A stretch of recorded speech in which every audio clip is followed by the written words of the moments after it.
History doesn't just happen, folks. It is engineered. We so often think of history as this pristine, objective record of the past, but the reality? The events that actually make it into our textbooks have usually been heavily curated, edited, and sometimes just entirely fabricated by the victors. Welcome to this explainer where we're going to look right past those clean, sanitized versions of history and examine the actual mechanisms of historical cover-ups. We're going to decode the specific playbook that empires use to completely erase their enemies and, of course, hide their own complicity. To really understand this playbook, we have to start right in the action, with the visceral reality that the textbooks tend to leave out. Picture the sound of heavy masonry sliding into place, sealing a living man, a celebrated general no less, into the pitch dark of a temple, with his own mother actually placing the first stone. Or imagine a bubbling, blackened pot of kitchen porridge on a random Tuesday in 1531, a meal that leaves 2 dead, 15 violently ill, and causes a king to completely rewrite English law in a matter of weeks. These aren't just random brutal events, they're highly calculated acts of erasure. And that leads us to the fundamental question driving our analysis today. What happens when the history we learn is literally just the cover-up? What happens when the surviving accounts were specifically designed to point our attention far, far away from the room where the real things actually happened?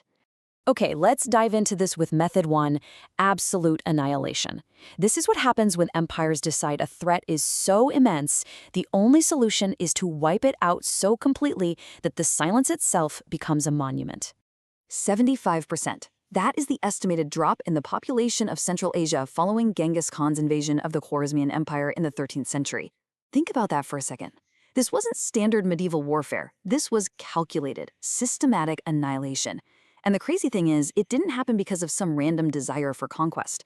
It happened because of a single, incredibly arrogant miscalculation. Let's trace how unbelievably fast this absolute erasure happened. In 1218, a border governor in the Khwarezmian Empire seizes a Mongol trade caravan and executes 450 merchants. Now, Genghis Khan responds, not with an army right away, but with ambassadors, offering a diplomatic resolution. And how does Shah Muhammad respond? He executes the lead ambassador and mutilates the rest. Well, that arrogant insult basically sealed the fate of millions. By 1219, Genghis Khan marched an army of 150,000 troops across the supposedly impassable Kizilkum Desert. He dismantled the largest empire in Central Asia city by city, literally wiping places like Nishapur and Samarkand off the map. By 1220, the Shah, who had just commanded 400,000 soldiers, died in rags on a tiny island. The Khwarezmian Empire wasn't just defeated, you guys. It was removed. But absolute annihilation doesn't just happen to foreign enemies. Sometimes states annihilate their own heroes. Take Pausanias, for example. He was the Spartan regent who commanded the Greek forces to a massive, decisive victory against the Persians at Plataea. The guy was the savior of Greece. But later, a rumor surfaces that Pausanias was secretly negotiating to free Sparta's subjugated slave class, the Helots. Because Sparta's entire civilization relied heavily on this forced labor, Pausanias instantly became an existential threat. So what do? They chase him right into the sacred temple of Athena. Bound by strict religious law not to spill blood inside, they found a loophole. They simply removed the roof and walled up the door, leaving him there to suffocate. And yeah, his own mother even laid the very first stone. After he died, the oracle at Delphi rightfully condemned the sacrilege, so Sparta just erected some bronze statues in his honor. They annihilated the man and then built a monument to literally cover up their own crime. Let's move to our next strategy and see how this builds. Method 2, the perfect decoy. Sometimes a state just can't annihilate a problem because the political fallout would be way too messy. So they create a scapegoat, or a piece of propaganda, to legitimize their actions and hide their own complicity.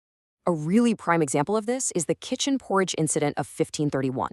Bishop John Fisher, who was a very powerful opponent of King Henry VIII's divorce, narrowly avoids eating a poisoned pot of porridge that ends up killing 2 people in his household. Now, instead of a standard investigation, King Henry VIII absolutely panics. He bypasses a trial entirely, calls Parliament, and retroactively rewrites English law to make poisoning high treason, punishable by boiling. The poor cook, Richard Roos, is boiled alive without ever even being allowed to testify. By making a spectacular, gruesome public example of a lowly cook, Henry effectively deflected all the attention away from the glaring fact that a targeted political assassination attempt had just been made against his absolute greatest rival.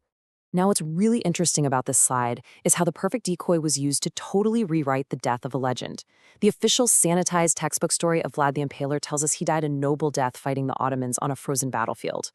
But the actual political reality, which is documented by 3 contemporary chroniclers, is that he was assassinated by his own men, the boyars, whose families he had previously decimated.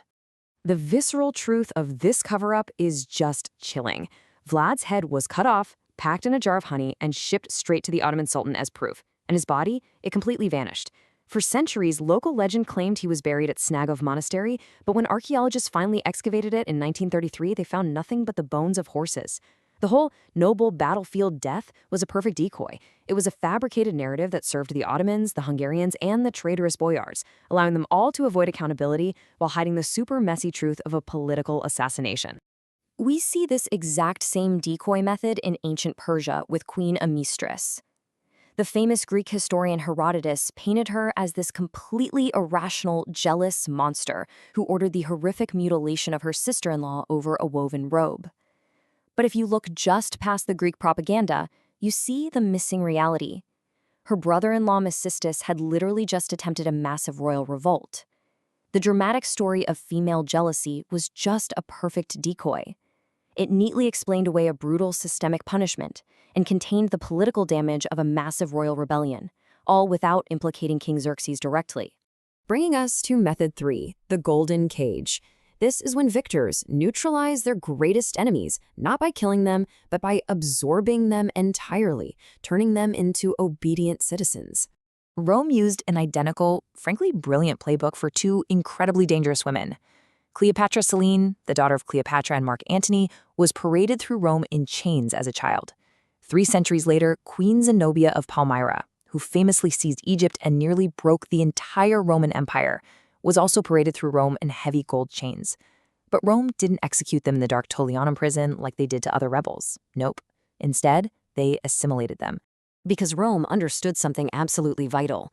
A dead Zenobia was a martyr that her people could rally behind forever. A free Zenobia was an ongoing military threat. But a Zenobia given a wealthy Italian villa in Tibur, whose descendants eventually married right into the Roman Senate, well, that was absolute victory. Rome literally folded the most dangerous woman in its world into its own bloodline. They erased her threat by making her completely indistinguishable from the empire she had tried to destroy.